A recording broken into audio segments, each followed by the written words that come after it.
It's 11 o'clock. Here with GB News, the latest top stories this hour. The Prime Minister has pledged to create 100,000 more apprenticeships a year by shutting down what he calls rip-off degrees. Rishi Sunak said he wants to see the worst-performing university courses replaced with high-skilled apprenticeships if the Conservatives retain power at the general election in July. But Labour described the policy as laughable. Sir Keir Starmer has said cutting NHS waiting lists will be the first step in a Labour government's plan to get the health service back on its feet. The Labour leader pledged to create a health service that is there for everyone ahead of a visit to the West Midlands tomorrow. Labour is saying it's going to initially focus on reducing treatment backlogs, which currently stand at just over 7.5 million people. The Health Secretary, Victoria Atkins, though, described the plans as more copy and paste politics from Labour, who she says have no plan. It's understood tonight that Diane Abbott has had the Labour whip restored after previously having it removed. Miss Abbott was suspended from the party last year after suggesting Jewish people don't face racism and that instead they suffer prejudice similar to that faced by redheads. She apologised for those comments and had remained sitting as an independent MP for more than a year while an investigation was carried out. The Telegraph is reporting tonight that Miss Abbott is banned from standing at the general election in July, but that still remains unclear. The Deputy Labour leader has accused the Conservatives of using desperate tactics after Greater Manchester Police said it'll take no further action in its investigation into the sale of her council house back in 2015. Angela Rayner has been closely scrutinised over whether or not she paid the right amount of tax on the sale after there were conflicting stories over whether or not she had had that as her principal residence. In a statement released this afternoon, police clarified that matters involving council tax didn't fall under their jurisdiction. Moving portraits of blind and visually impaired D-Day veterans will go on show to mark the 80th anniversary of the landings. The portraits capture 16 veterans who served in Normandy and are beneficiaries of Blind Veterans UK. 7 of the portraits are featured in a special new exhibition at the National Army Museum in London, which runs until the 9th of June. That's the news. For the latest stories, do sign up to GB News Alerts. Scan the QR code on your screen or go to gbnews.com/alerts.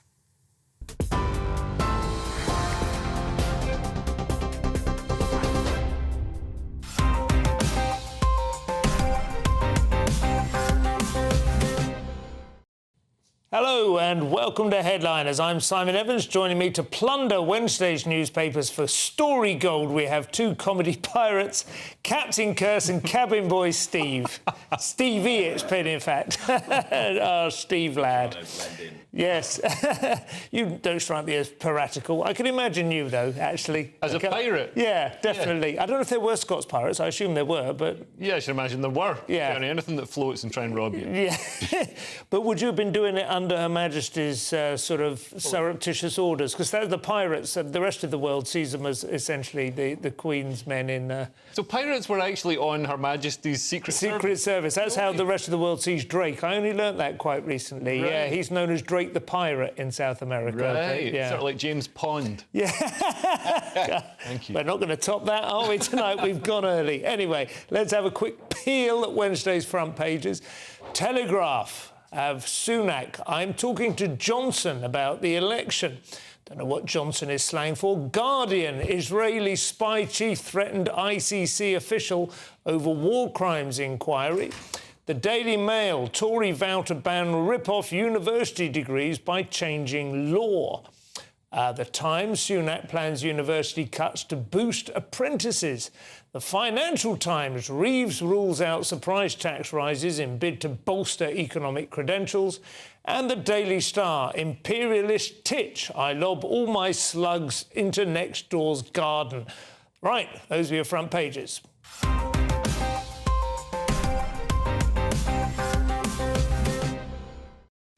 So obviously we're all on tenterhooks to see if we can get onto the Star. But in the meantime, Leo, what's on the cover of the Telegraph? So the Telegraph, they have police. Well, the main story is Sunak. I'm talking to Johnson about the election to find out. I'm sure Johnson's going to give him lots of useful advice. I'm sure he really loves Sunak after Sunak stabbed him in the back. So probably Johnson had told him to, why don't you have it on July the 4th? Have it early. But the story... and then say that you're going to make all the kids join the army. They love all that. Why do you want to vote? You want to be in the army. But the story we're going to talk about is police passing on Rayner house details to HMRC, not just the address, they can go and knock on the door. Basically, HMRC have been urged to say whether they will sanction Angela Rayner. So Greater Manchester Police have concluded their investigation and have decided they'll be taking no further action after the investigation into Labour's deputy leader revealed that she's a close friend of Andy Burnham, who oversees Greater Manchester Police. No, I made that bit up. Yeah. You know, I don't know, like, if I was being investigated by the police, I'd want that police force to be overseen by my best friend, you know. It can't hurt, but I do feel we're lagging behind the Americans in the lawfare kind of scheme, aren't we? Do you know what I mean, Steve? This should be something the tourists should be trying to this is screw this down. unsexy, isn't it? It's kind of, it's £1,500 worth of tax, kind of deals like that. There's no risk anymore, is there? Because she'd said if she's found to have done anything criminal, then she'll step down. Well, it's not going to be criminal anymore. She's known to have been a flasher. Wasn't that criminal? In the House of Commons, don't you remember? I'm sure that was on record, wasn't it? Only if someone's complained could that be a criminal that's true. Yeah. So that's going to just drizzle out now then. There's nothing left. Well, she's not out of the woods. So the criminal inquiry has gone, but she's also facing scrutiny over whether she or Mark Rayner, who was her husband at the time, paid the right amount of capital gains tax when 2 former council houses they owned were sold. And also there's matters relating to council tax and personal tax because she's faced questions over whether she may owe any council tax as her brother had allegedly been living in her property while she claimed to live there, and I think she was claiming single occupancy. I mean, I have a lot of sympathy for people in this situation, to be honest. A, because the system is extraordinarily complex. It's easy to make errors, and also, I think they were quite broke, weren't they? You have a certain kind of sympathy. But I suppose at the same time, there is a sort of high moralising attitude that comes out of Labour, isn't there? And all sorts of other people have been sort of dismissed as frauds of one kind or another. The lesson here should be, if you're in politics, don't ever say you should step down because you're being investigated, because what do you think fate is going to do to you then? But we also never address this thing that I think is true and honest, if we're being brutally honest about it. Loads of people would do the same. If someone said to you, oh, you know, if you said you didn't live there, you wouldn't pay an extra grand tax. So this is why... Well, you push up as far as you can get, don't you? You always want to be, especially with council tax, which is a right royal rip-off, isn't it? My goodness, the amount we have to pay now in Brighton. I could tell you stories. But anyway... Look at all the fantastic Pride pavements and things. Absolutely, yes. I know. And beautifully ornamented seagulls is now... Hamas chiefs getting council houses. I mean, who's going to pay for the Hamas chief council houses if we don't pay our council tax? Let's hope that Angela's registered that. I'm sure going forward she will be beyond reproach. Steve, you have the Daily Mail. They have Tory vowed to ban rip-off university degrees by changing law. I both totally agree with this and then halfway through don't agree with this. So 1 in 8 students could see Mickey Mouse courses as good. You know my point of view, so I'm strict on this. If it's not a science, it's a hobby. That's what you're doing. Reading books, that's what people do as a hobby. Playing a musical instrument, I think you'll find that's what people do as a hobby. If it's not science, I think science degrees should be free. Everything else should be way more expensive. But you shouldn't ban the courses, because if you want to be a mature student and go and waste some time learning some stuff, we shouldn't make that illegal. It should just not be presented to someone when they can get themselves massively in debt at that part of their life. Well, it does. I mean, that seems to be exactly right. And also, when they introduced the idea of these fees, the assumption was that fees would adjust to a level that reflected how valuable the course was, how in demand it was, whereas, in fact, they all went up to the maximum immediately, and there's not a single course you can study for less than the maximum, is there? Yeah, and also there are way too many courses. And I mean, I think the taxpayers subsidising these courses, you know, the idea of taxing a bus driver so some, you know, Jocasta can go and, you know, study about how porcelain is racist or whatever, it's absolute nonsense. Also, participation in university is dropping, because it used to be, you know, for ages, it was seen as this amazing leg up, and it would give you, like, my dad was all like, I'm not going to teach you gunsmithing, I'm not going to teach you this, like, highly complex and skilled engineering thing. You know, you go and get a liberal arts degree from one of these new universities and you'll you'll get an amazing job. And it's like, no, I'll get a useless degree and I won't have any skills and I'll have debt. I know some people will say, and this is, I think it remains illegal. Like, I get confused sometimes with different legislation in the UK and the US, and this thing is discussed online and so on. But really, a lot of employers would just like to see a really watertight cognitive test. They would quite like to just see maybe the kind of aggregated results from 3 IQ tests, essentially. I don't know whether they're allowed to ask for that instead, but it seems like a lot of people take degrees, spend 3 years of their life. I don't begrudge anyone the chance to go to parties and take drugs and stuff for a couple.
Britain's newsroom, weekday mornings from 9:30. Well, we're delighted about this because the boss of JD Wetherspoon has credited demand for fashionable Guinness as the pub chain reported a jump in sales. Now, Guinness has benefited from a boom in demand over recent years, shaking off its association with rugby lads and old men to appeal to a much younger audience and loads more women. We've got our Guinness here. Oh, yeah. Cheers to you. Cheers. I'm not sure about this boozing on air at this time of the morning, but I'll let you off on this occasion. As it's you, Tim, as it's you. Now, Guinness is an acquired taste for many people, so I'm surprised it's become so popular. Yes, it is a real surprise. I think it's always been a popular drink among the demographic you mentioned, the older guy. There's about 80 or 90% of pub trade over the last 30 or 40 years, and probably longer, are a similar range of products. But there's a varying 10, 20% according to fashion. You had vodka Red Bull 20 years ago. You had an Irish cider poured over ice, which came from no one knows where. You had Alco-Pops. So there's an unpredictable range of products which have been the fashion of the moment. But the fashion of the moment, very unpredictably this time, is Guinness. And no one knows why. As you say, it's an acquired taste. Young people tend not to like it. Most of the fashionable drinks over the decades have been quite sweet. And Guinness obviously isn't. So, yes, I think the Guinness brewery, St James's Gate in Dublin, they'll say it's brilliant marketing. But like the rest of us, they rely a bit on luck. GB News is Britain's election channel. And when the big stories break, we're tackling them on Britain's newsroom. When we disagree, and we disagree a lot, it's even livelier than normal. We don't disagree that much. We do. His comedy, though, is revolting. I knew her, and unlike you. That explains Beverly Turner's temperament. It's a bit frothy in here, isn't it? You'll have one of me one day. Yeah, for dartball practice. Britain's newsroom on GB News. Weekdays, 9:30 a.m. GB News, the People's Channel, Britain's news channel. Join me, Camilla Tominey, every Sunday at 9:30 when I'll be interviewing the key players in British politics and taking them to task. This report basically says that he's not fit to stand trial. With an upcoming election looming over Westminster, now is the time for clear, honest answers. I agree. And that's precisely what I'll get. Is he indecisive? Incompetent? That's the Camilla Tominey Show at 9:30 every Sunday on GB News, the People's Channel, Britain's election channel. GB News is the home of free speech. We were created to champion it, and we deliver it day in, day out. Free speech allows us all to explore and debate openly the issues most important to us, our families, and of course, the British people. Having challenging conversations to enlighten each other. Which is why we hear all sides of the argument. We are the People's Channel. We will always stand by the freedom to express yourself. On TV, radio and online. This is GB News, Britain's news channel.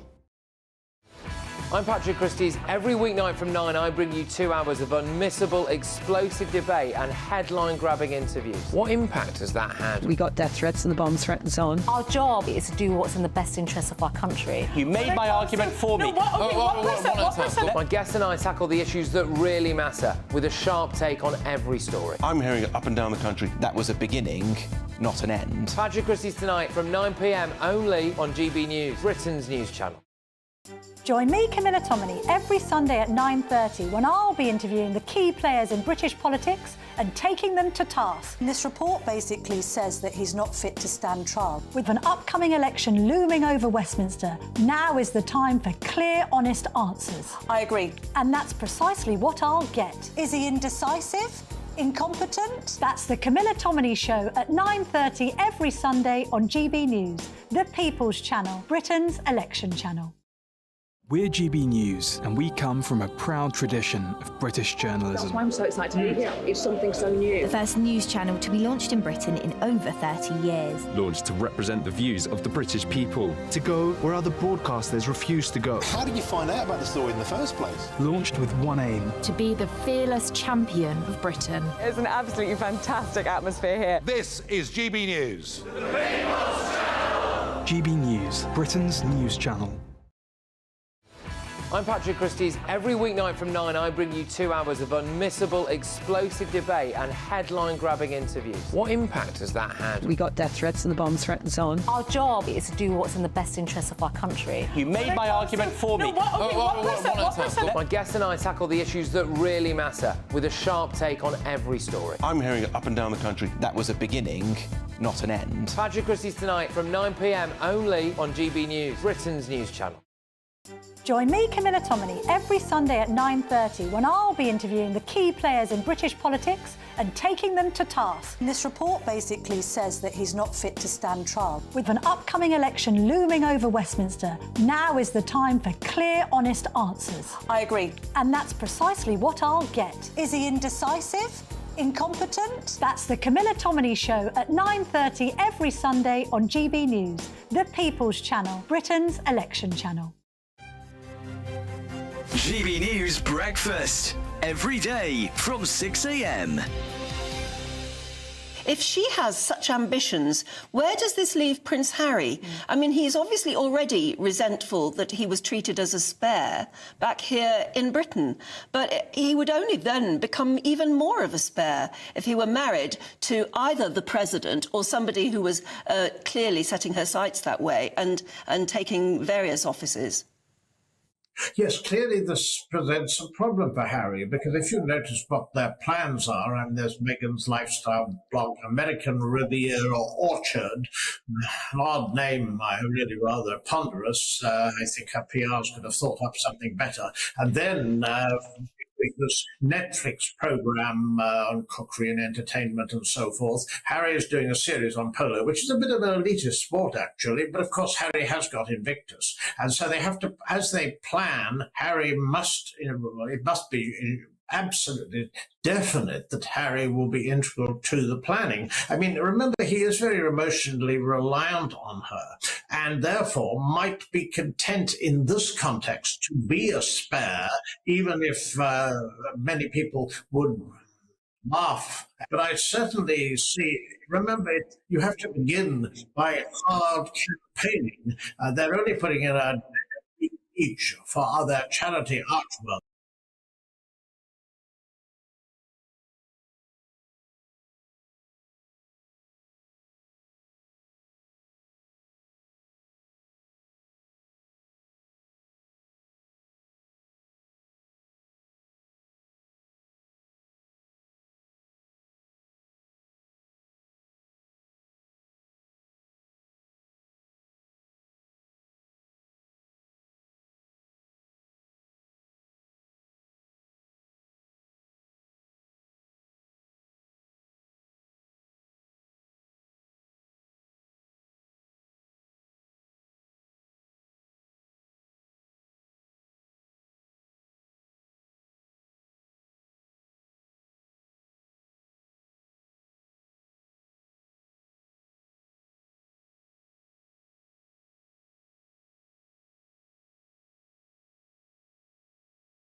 been rejected. So yeah, it's one of these fanciful things that she's... Yeah, I mean, I suppose, you know, over the course of the last 70 years, a lot of solutions have come and gone, a lot of negotiations have moved towards a peaceful settlement, and then sometimes extremists on either side have derailed that. But it certainly isn't simply a question of Israeli intractability, is it? I think we can fairly say that. Oh, it's also not going to make a blind bit of difference what Labour do. Just to put it in some sort of perspective. But I suppose I can understand, I will say, I can understand if you felt strongly about that issue, you would want to influence, you know, your future government's position on it. I can understand that, even though, obviously, yes, it's America, and then, you know, second place is a set of steak knives, clearly, you know, but... And it's a very long clip. She's there so long that I think she started registering for council tax in that house. I mean, it's pandering, but of course it's pandering. We saw what happened with the loss of votes at the local elections and the mayoral elections. So they're saying things to try and get that vote back on. But before we condemn them too much, all parties are pandering on the way into an election. Hanging's too good for them, send them to national service and have a triple lock. So, you know, Tories are definitely doing some pandering. Labour are having to do this kind of pandering. What she said isn't that many million miles away from what Keir Starmer said. And he actually says that it has to be as part of a peace deal and include the release of the hostages. Making sure that's sewn in there all the time, I think, is really important. Quick question. Do you think Angela Rayner could recognise Palestine? If she was given a map without borders clearly marked. How confident would you be? I feel that's a harsh question. I don't want to be that big. Fair enough. I was remembering, is it Israel's? Is it Palestine? No, it's Rome. That was that's the historical solution I'm settling on. Steve, we have another Labour female politician now, all political careers end in failure. This one likely to do so in July, by the look of it. Yep, to the Times, Diane Abbott to be banned from standing for Labour, which is odd because if ever there's a time when they need a little bit of anti-Semitism, just to level things off. But previously on Labour, she wrote for The Observer, she said that Jewish people, Irish people and travellers didn't know real racism like black people. They were more akin to the prejudice that ginger people have, because as we all remember in the 1930s, the strawberry blonde death camps. But I think this is worth remembering, since then, apologised, retracted the statement, went on a training course to learn about ginger prejudice, probably might have been a different course. Is it a bit like speeding? Like, your first time you do it, you can get that, but then after that, you've got to take the points. And she's a divisive figure. Yes, two things can be true at the same time. She gets 50% of all the hate of all the MPs, and she also says things like white people love to play divide and conquer. So both can be true, but I do think Labour should have a look at giving her the whip back. Now, it's not going to happen if she stands again. Yeah. But if she doesn't stand again, they're thinking about the idea of giving her the whip back so she can end her career as a Labour MP again. But it just sets that precedent that if you say one thing wrong once, that's it. It wasn't that, though, of course, was it? It's her. She carries the taint of the Jeremy Corbyn years and indeed a number of other gaffes over the years as well. Yeah, no, absolutely. I mean, she is. She was the first black woman elected to the British Parliament, and she is incredibly intelligent. Sometimes she even manages to get her shoes on the right feet. It's incredible what she can achieve. That really puts her in the top. I'd say the top. I would honestly say I think she genuinely was quite intelligent and astute, and politically astute at one point as well. And for some reason, she seems to be in some quite steep decline. And I find it slightly sad that people aren't able to just sort of accept that and leave politics. You know, there are obviously some significantly more important figures on the world stage that I'm kind of hinting at. But do you know what I mean? I mean, in the last 10 years, she's quite obviously just doesn't have her wits about her the same way. Yeah, and also she's really bought into critical race theory and all this, you know, this sort of snake oil that's been sold by communists on the left. And so I think when people get more entrenched in that worldview, it really poisons. Well, I don't even know about bought into. I think she was actually something of a vanguard on that. I think she's been selling racial analysis of British culture, you know, longer than anyone. It's like the rest of the world's caught up with her. I don't like her. I don't like her analysis at all. But I do just think her grasp has withered as well. Do you think so? Yeah, no, I know what you mean. But this individual story, looking at just this strand of it, do you think she's apologised? The reason Lee Anderson never rejoined the Tories is refusing to apologise. Yes. She's done all the work. Yeah, fair enough. Leo, Nigel Farage continues to win his 4D sumo bouts with the BBC's infamously impartial news coverage. Yeah, so BBC News presenter Geeta Gurumurthy has been forced to issue a grovelling apology today after she accused Nigel Farage of using customary, inflammatory language. And they say here it's not racist to air concerns about migration. The BBC journalists have now been told an official review is now saying the corporation sees the issue through a narrow political lens. and overlooks the impact on UK communities. So the quote that Nigel Farage was saying, he said, well, he quoted the Polish Prime Minister, Donald Tusk. Donald Tusk said aggressive young males were coming into Poland. And for some reason, that's now seen as a controversial thing to say. I mean, a couple of things about that. Donald Tusk is a liberal, or certainly relatively liberal for Poland. He's on the left or the centre of Polish politics. He's a left Tusk. Yeah.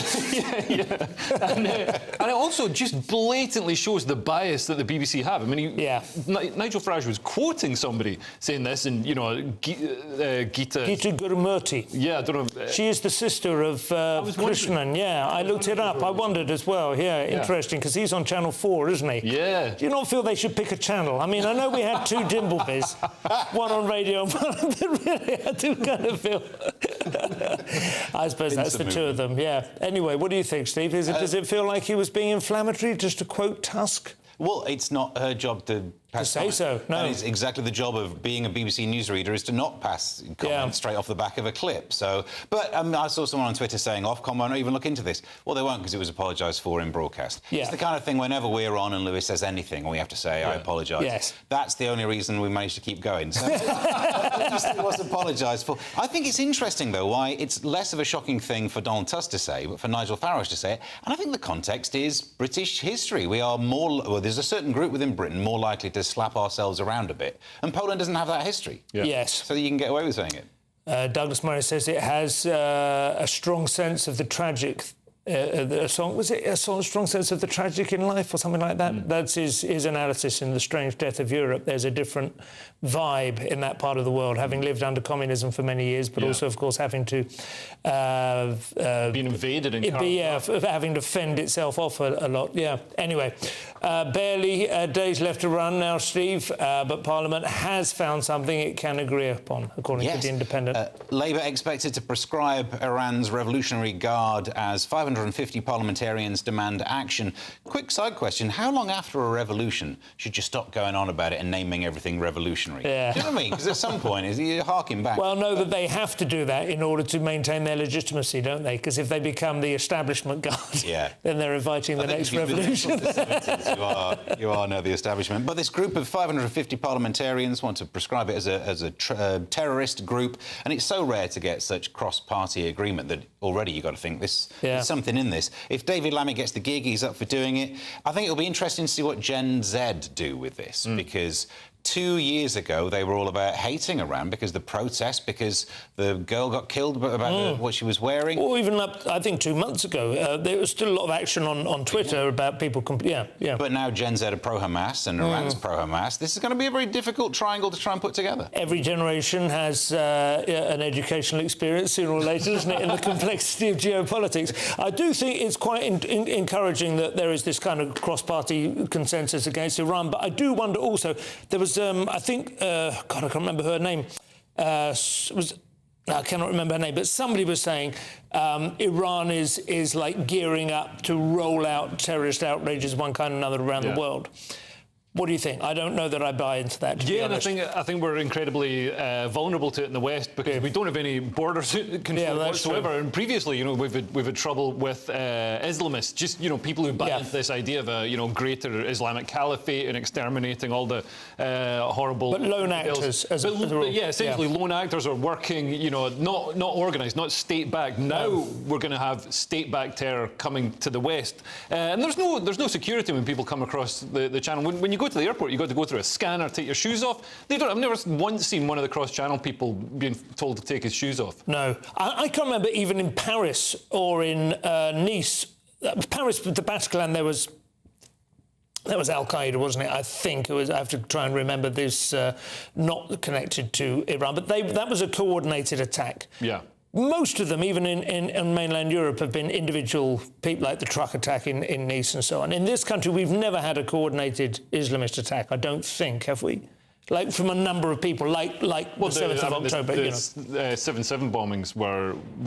Oh, yes, that would be, yeah, that's true, yeah. So, I mean, you think it's plausible, Steve? Yeah, actually I do, because... It's about the nations that are lining up. You've got Iran, Russia, China, North Korea. The Crink nations. I'm waiting to see that written in a newspaper. Still not yet. That is it. Team Will versus Crink. The race is on. A change in tone, Leo, from Trump towards Labour, although it should be added, also a change in the leader he's talking about as well. Yeah, so Trump is ready to work with Starmer despite previous clashes with Labour. Obviously, when Trump was previously talking about the Labour Party possibly taking power in the 2019 election, he wasn't a fan of Jeremy Corbyn because Jeremy Corbyn's essentially a sort of communist. So, you know, Trump said Jeremy Corbyn and his Labour Party would be so bad for your country, take you into such bad places. Described him as a negative force. There's a whiff of the guy from Casablanca. Hey, Rick. Peter Lorre. Peter Lorre, you've got a whiff. You're hurting my arm. But yeah, I mean, we do have this special relationship with the US, but I think it's become weaker and weaker. Like most things in Britain, it's become weaker because we're not in Europe anymore. We used to be the sort of the conduit for America to talk to Europe, and now we're the conduit for America to talk to Britain. Britain is big and important. Right, we're at the halfway point, the equator of time. Join us in the temporal south for papal apologies, Scottish school shame, and the NHS living with nonsense. We will see you in a couple of minutes. Good evening. From the Met Office, here's your latest GB News weather update. Whilst it is going to turn drier for most of us by the weekend, before then we still have some thundery showers around. Earlier on today we had a weather system pushing its way northeastwards across the country, bringing some heavy, persistent rain for many of us. That's now starting to clear, though lingering across some northeastern parts through this evening and overnight, and behind it, it isn't turning completely dry. Further outbreaks of showery rain, and some of these could still be heavy, possibly the odd rumble of thunder overnight. Many places staying quite cloudy, so temperatures aren't going to drop a huge amount, but there will be some clear skies around, especially towards the south, and here we could see a few pockets of mist and fog developing tomorrow morning. If we take a closer look at what's happening tomorrow morning, though, quite a cloudy start across northeast Scotland and some outbreaks of lingering rain here. Maybe some brightness across northwest Scotland around the central belt, but on the whole largely cloudy. Further outbreaks of showery rain to be had. Similar for Northern Ireland and Northern England, though some bright spells possible. A brighter picture, though, across central southern England. Greater chance of seeing some sunshine, particularly once any mist and fog patches clear away. As we go through the rest of the day, and it is going to be quite a showery picture for most of us. Any rain lingering towards the northeast may continue for a time, but the greater story will be the fact that there'll be some hefty showers, particularly for eastern Scotland, northeast England, some of these turning heavy and thundery. Elsewhere, the showers maybe not quite as intense, but some rumbles of thunder are possible. There will be some sunny spells in between the showers, though, and temperatures rising into the mid to high teens or possibly low 20s towards the southeast. Thursday is going to be another showery day for many of us. Perhaps the showers not quite as intense as on Wednesday, but nonetheless some thundery downpours are still possible, though there will again be some bright or sunny spells in between any showers. Like I said at the start, it is turning drier into the weekend, and so particularly by Saturday and Sunday it's looking mostly fine and quite warm. Bye-bye. GB News is the home of free speech. We were created to champion it, and we deliver it day in, day out. Free speech allows us all to explore and debate openly the issues most important to us, our families, and of course, the British people. Having challenging conversations to enlighten each other. Which is why we hear all sides of the argument. We are the People's Channel. We will always stand by the freedom to express yourself. On TV, radio and online. This is GB News, Britain's news channel. I'm Patrick Christie's. Every weeknight from 9, I bring you 2 hours of unmissable, explosive debate and headline-grabbing interviews. What impact has that had? We got death threats and the bomb threats on. Our job is to do what's in the best interest of our country. You made my argument for me. My guest and I tackle the issues that really matter with a sharp take on every story. I'm hearing it up and down the country. That was a beginning, not an end. Patrick Christie's tonight from 9 p.m. only on GB News, Britain's news channel.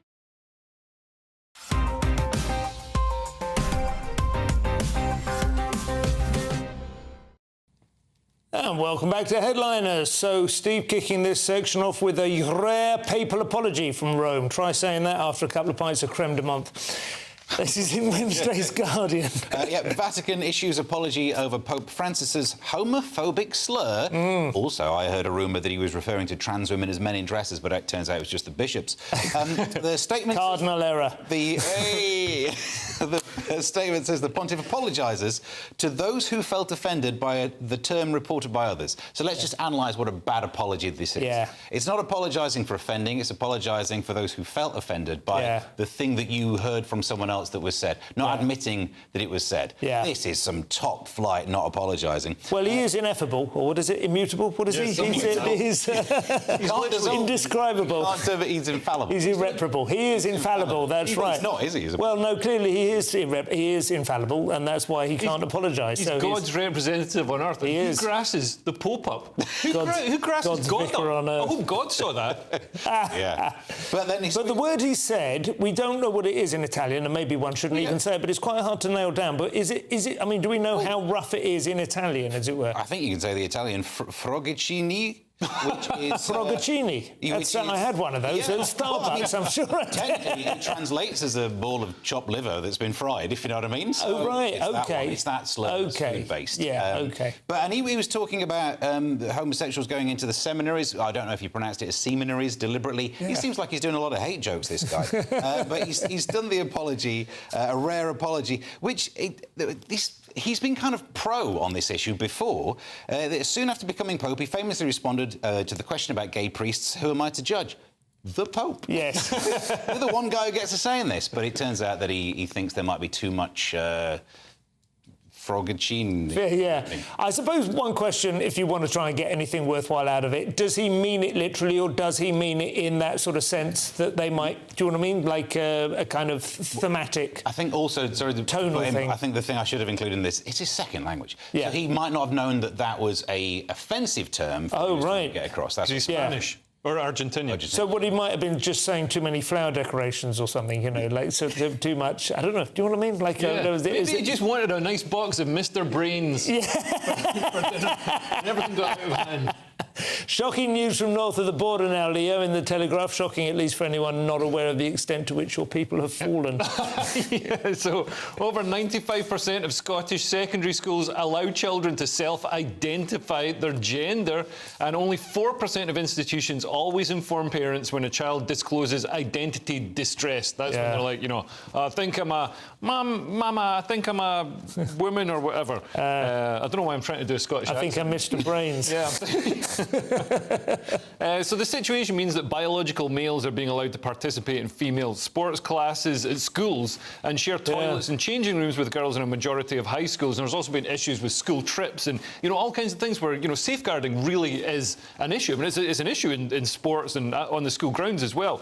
And this is despite the recent findings of the Cass Review that said, look, this is all sort of basically made-up nonsense, and, you know, what on earth are you doing? And this is because radical activists masquerading as charities and experts have been advising the Scottish Government. And the Scottish Government is, you know, is mainly made up of sort of green-haired communists. But what about teachers? Do you think teachers go into the profession expecting or quite happy to just adopt whatever, you know, fashionable diktats they receive? Or do you think they tend to be on this side anyway? Absolutely. Teachers are the absolute worst. They all read The Guardian. They've all got blue hair and nose piercings and stuff. Man, I watched the TikTok videos. Every single teacher seems to just be like they literally become a teacher so they can indoctrinate children. Because I remember I went to a state JMI, junior mixed infant, so from 5 to 11, whatever, and almost all the stuff they weren't like that at all. I mean, they were sterner than my mum on average. Yeah. What's happened to those people? Where are they? 1930s. Yeah. No, actually, I think that is part of the weird transition. That when we were growing up, it was very much the teachers and the parents against the child. Like, you got told off, you get told off by both of them at once.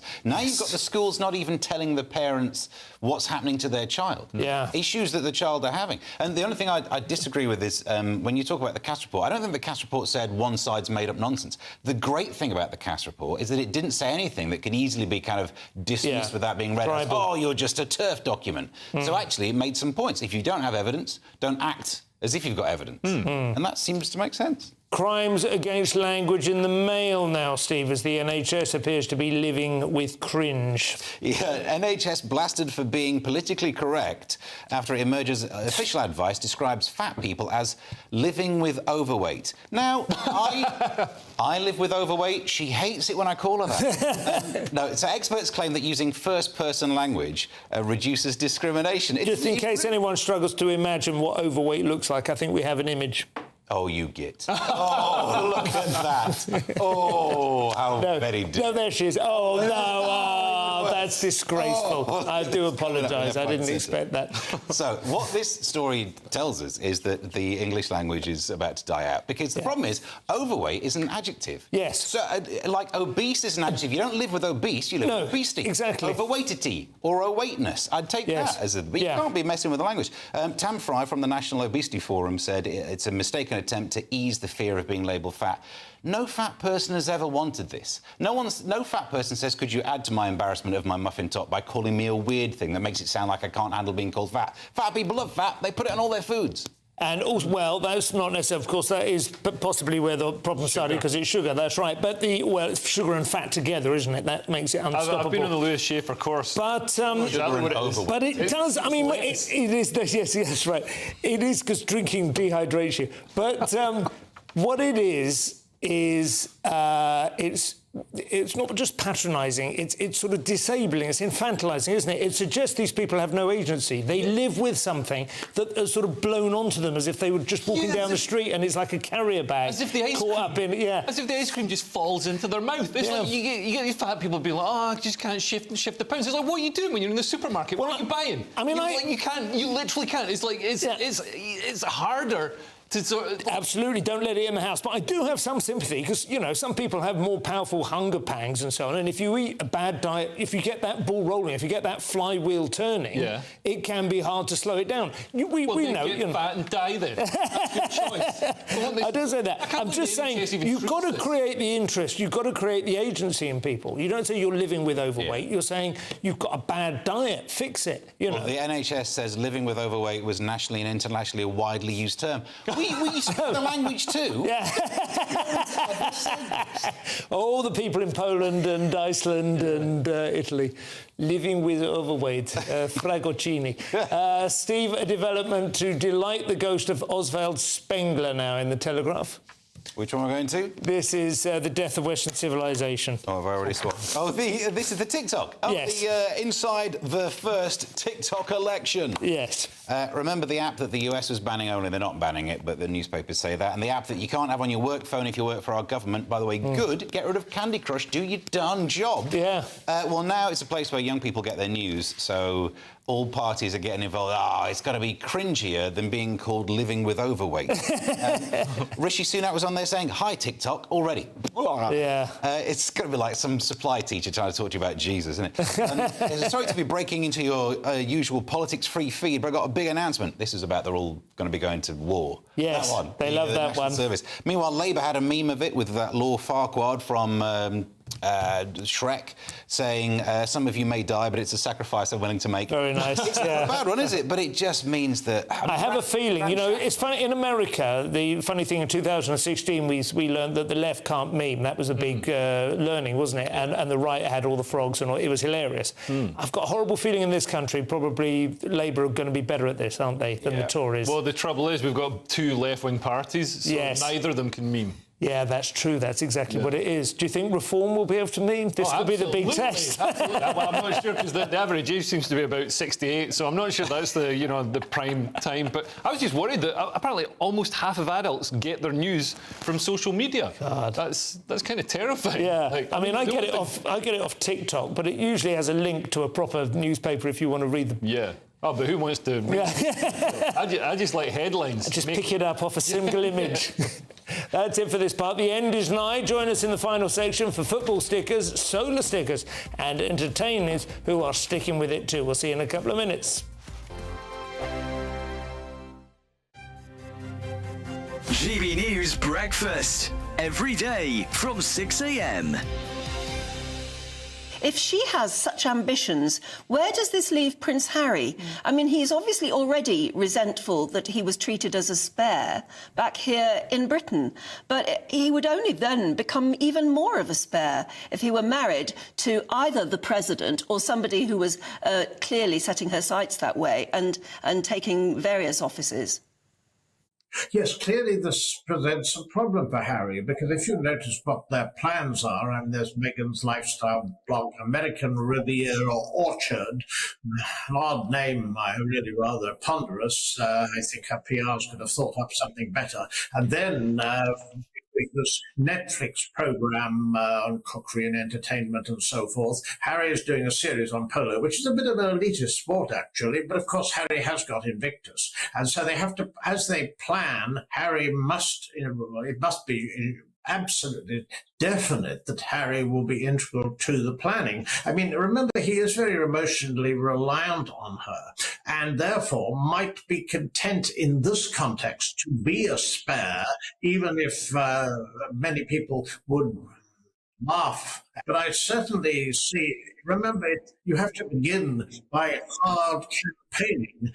They're only putting in a each for their charity Archwell. If they really do want Meghan to go into politics, if that is her ambition, then I think she should make absolutely sure she's got the ground rules of how you do this in America. They've got to have a look at also whether they would wish to have or keep their titles in, even though they're in abeyance. This too is a problem. I mean, if you're really looking at a serious political career, I don't see it starting from what we know now. Join me, Camilla Tominey, every Sunday at 9:30 when I'll be interviewing the key players in British politics and taking them to task. This report basically says that he's not fit to stand trial. With an upcoming election looming over Westminster, now is the time for clear, honest answers. I agree. And that's precisely what I'll get. Is he indecisive?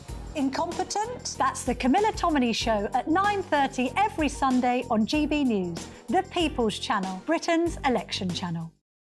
We're GB News, and we come from a proud tradition of British journalism. That's why I'm so excited to be here. It's something so new. The first news channel to be launched in Britain in over 30 years. Launched to represent the views of the British people. To go where other broadcasters refuse to go. How did you find out about the story in the first place? Launched with one aim. To be the fearless champion of Britain. It's an absolutely fantastic atmosphere here. This is GB News. The People's Channel. GB News, Britain's news channel.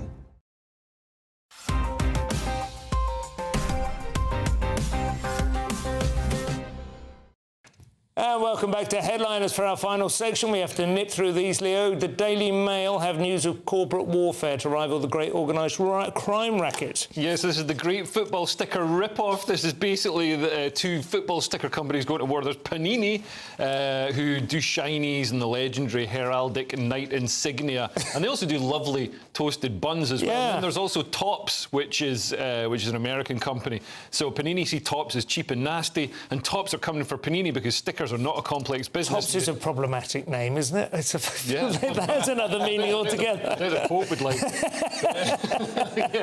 to do tiles as Panini well. were the famous ones when I was at school, and I was never bothered. But the thing is, you buy a pack of like 6 stickers, and then you've probably already got some, so you have duplicates, and then you start trading them, right? That's the deal. Yeah. But they're saying when you work it out, how many packs you have to buy to fill an album, it's like absolutely eye-watering. But you do learn the basics of economics. Yeah. The fact that you've got things you don't need, and other people have things you do, and you get this trade and barter stuff going off. Yeah, but also you're confronted with a monopoly situation, aren't you? And you're being forced to buy things you don't want as well. It's not like you have surplus. It's not like you grow radishes and you grow more than you can eat, so you trade some of them for beetroot.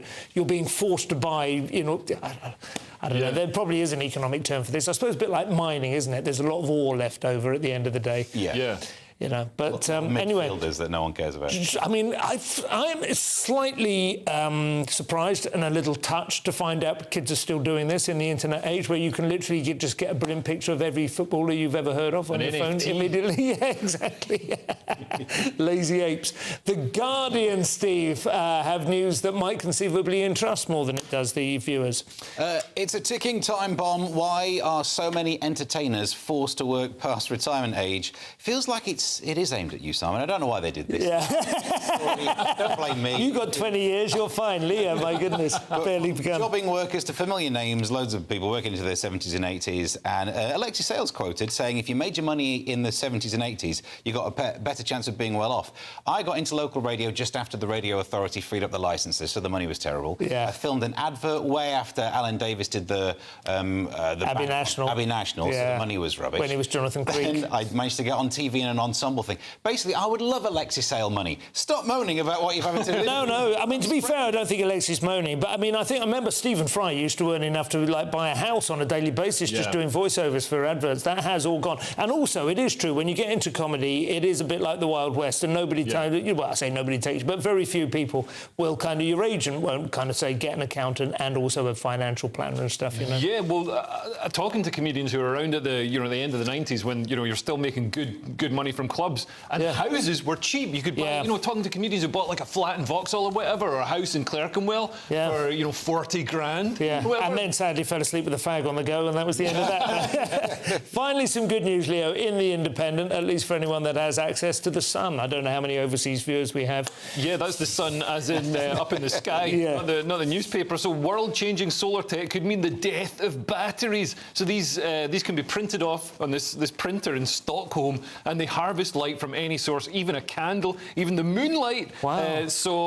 Moonlight. So yeah, apparently, because Moore's law that says that computer generating power is getting exponentially more powerful and also cheaper at the same time. The same thing is happening with solar power. Wow. So it could mean that we'll never need nuclear fusion and stuff. We'll always have. That would be amazing if we managed. If the French have invested all of that money in nuclear reactors, and it turns out no at the last minute. But this could be. I mean, this could be tremendous. But obviously, at the moment, we're charging phones with it. But if you scale it up at some point, could this be vehicular? Do you think? Yeah, I think so. I mean, I don't know if you'll be able to drive along on what you can charge as you charge it, sort of thing. Maybe around those roads on the down near Naples, the Amalfi Coast. Maybe a big sail that opens up. Could you say they will? I guarantee there'll be people saying, "No, I prefer batteries. I prefer the old one. I like a 9-volter." I do think that there is it's nice when you hear occasionally like a positive story, though, because there's one fella here saying our children will laugh at us and won't be able to believe that we used to have cables. And that makes a change from scientists saying our grandchildren will despise us for failing to take action. I want to hear that our children are just laughing at our quaint old ways rather than burning us in effigy as they sink beneath the rising seas. The show is nearly over. Let's take another quick look at Wednesday's front pages. We have the Telegraph, Sunak. I'm talking to Johnson about the election. Guardian, Israeli spy chief threatened ICC official over war crimes inquiry. The Daily Mail, Tory vow to ban rip-off university degrees by changing law. The Times, Sunak plans university cuts to boost apprentices. Financial Times, Reeves rules out surprise tax rises in bid to bolster economic credentials. And the Daily Star, imperialist titch, I lob all my slugs into next door's garden. The mainframe crashed to avoid hearing about that one. That's all we have time for. Thank you to my guests, Leo Kirst and Stephen Allen. I'm back tomorrow at 11 p.m. with Scott Caperu and Nick Dixon. If you're watching at 5 a.m, stay tuned for breakfast. Otherwise, thank you very much for your company. Apologies for the technical error earlier. Hope you made the cup of tea, and we'll see you again tomorrow. Thank you very much. Good night. A brighter outlook with Box Solar, sponsors of weather on GB News. Good evening. From the Met Office, here's your latest GB News weather update. Whilst it is going to turn drier for most of us by the weekend, before then we still have some thundery showers around. Earlier on today we had a weather system pushing its way northeastwards across the country, bringing some heavy, persistent rain for many of us. That's now starting to clear, though lingering across some northeastern parts through this evening and overnight, and behind it, it isn't turning completely dry. Further outbreaks of showery rain, and some of these could still be heavy, possibly the odd rumble of thunder overnight. Many places staying quite cloudy, so temperatures aren't going to drop a huge amount, but there will be some clear skies around, especially towards the south, and here we could see a few pockets of mist and fog developing tomorrow morning. If we take a closer look at what's happening tomorrow morning, though, quite a cloudy start across northeast Scotland and some outbreaks of lingering rain here. Maybe some brightness across northwest Scotland around the central belt, but on the whole largely cloudy. Further outbreaks of showery rain to be had. Similar for Northern Ireland and Northern England, though some bright spells possible. A brighter picture, though, across central southern England. Greater chance of seeing some sunshine, particularly once any mist and fog patches clear away.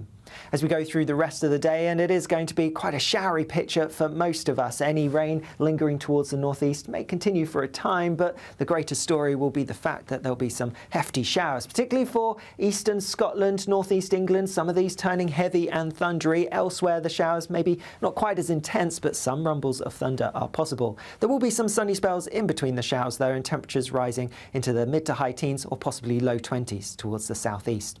Thursday is going to be another showery day for many of us. Perhaps the showers not quite as intense as on Wednesday, but nonetheless, some thundery downpours are still possible, though there will again be some bright or sunny spells in between any showers. Like I said at the start, it is turning drier into the weekend, and so particularly by Saturday and Sunday, it's looking mostly fine and quite warm. Bye-bye.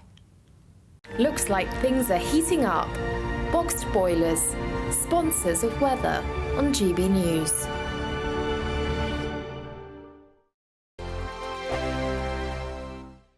You really could be our next big winner with an incredible £20,000 in tax-free cash to play with this summer. What would you spend that on? Well, whilst you're thinking about it, listen to some of our previous winners getting that winning phone call from us. You're the winner of the Great British Giveaway. I'm slipping neck. Oh dear. Oh my God, are you joking? Do you know what? I've never won anything like this in my life. Oh my God, this is amazing. Thank you.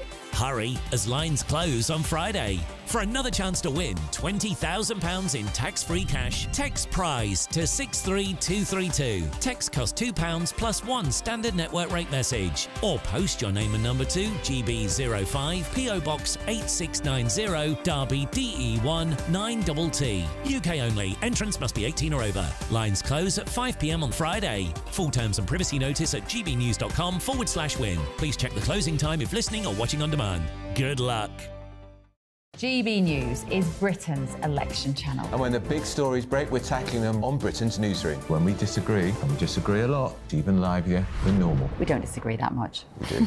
His comedy, though, is revolting. I knew her, and unlike you. That explains Beverly Turner's temperament. It's a bit frothy in here, isn't it? You'll have one of me one day. For dartball practice. Britain's newsroom on GB News. Weekdays, 9:30 a.m. GB News, the People's Channel, Britain's news channel. We're GB News, and we come from a proud tradition of British journalism. That's why I'm so excited to be here. It's something so new. The first news channel to be launched in Britain in over 30 years. Launched to represent the views of the British people. To go where other broadcasters refuse to go. How did you find out about the story in the first place? Launched with one aim. To be the fearless champion of Britain. It's an absolutely fantastic atmosphere here. This is GB News. GB News, Britain's news channel. I'm Martin Daubney. This is GB News, Britain's news channel.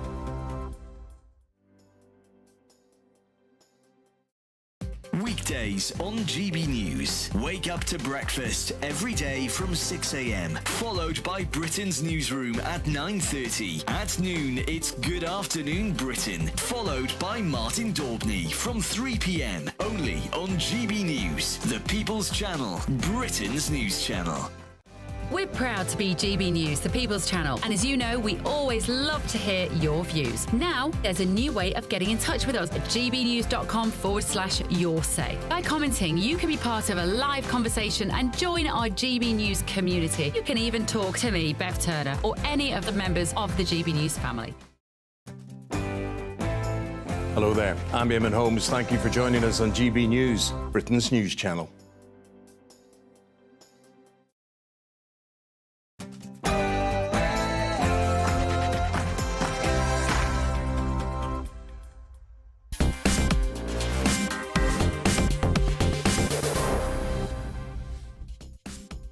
Good evening and welcome to Farage with me, Camilla Tominey. Big show lined up for you. Of course, we're going to be reflecting on Nigel's big speech on immigration in Dover and, of course, that extraordinary BBC apology.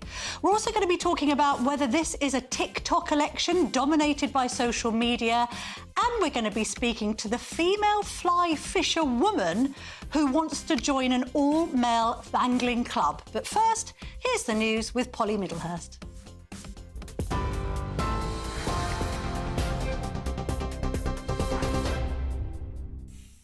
Camilla, thank you. Well, the top story tonight, pensioners could be in for a tax break collectively worth up to £2.5 billion a year as part of an election pledge by the Conservative Party. It could see tax-free allowances rising, netting around £95 a year per pensioner, rising to £275 by 2029. The Prime Minister says it'll be funded by reclaiming funds from those who deliberately evade tax. Labour described the plan as a desperate move, but Rishi Sunak said it's part of the government's overall plan. What I believe is that if you work hard all your life, you should have dignity in retirement. That's why we've protected the triple lock, which is going up by £900 this year for pensioners. But today what we've announced is the triple lock plus. We're going to increase the personal allowance for pensioners, delivering a tax cut worth around £100 to millions of pensioners, demonstrating our commitment to them, making sure that we can deliver a secure future for them. And in contrast, the Labour Party is that they oppose that policy, which means pensioners will be paying tax under any future Labour government, and that's a clear choice on offer at this election. Sunak speaking earlier on this afternoon. Well, the Shadows Chancellor has told GB News that pensioners are in fact paying more tax because of the Conservative government. Rachel Reeves used her first major speech of the election campaign to pick out the much criticised mini-budget of Liz Truss, which she blamed for costing homeowners around £240 more every month. Speaking to GB News' political editor Christopher Hope, Miss Reeves said wages remain flat and taxpayers are being asked to pay more for less. Everything that I put forward will be fully costed and fully funded, because I will never play fast and loose with the public finances, because when you do so, you put family finances and pensioners' finances in peril. And the Conservatives are now adding bauble after bauble to the Christmas tree without any idea of how they're going to fund these new commitments. Yesterday, they said they were going to use this money to create a national service scheme. Today, they're saying they'll use this same pot of money to give a tax break for pensioners. Well, the reason that pensioners are paying more tax today is because of decisions by this Conservative Prime Minister. Rachel Reeves speaking to GB News earlier on today. Meanwhile, the Deputy Labour leader has accused the Conservatives of using desperate tactics after Greater Manchester Police said it'll take no further action in its investigation into electoral irregularities. Angela Rayner had been closely scrutinised over whether or not she'd paid the right amount of tax on the sale of her council home back in 2015, after there were conflicting stories over whether or not it had been her principal residence.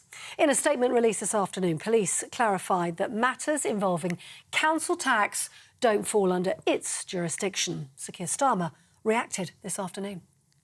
I never doubted that Angela hadn't done anything wrong, and now she's been completely cleared by the police.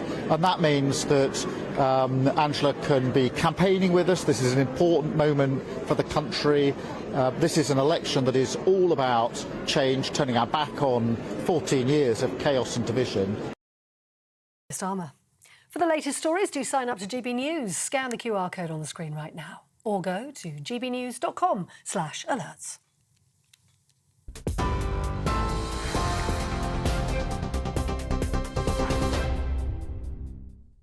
Thank you, Polly. So just to get you used to me, I'm going to be here covering Nigel's show until the general election. But don't worry, because we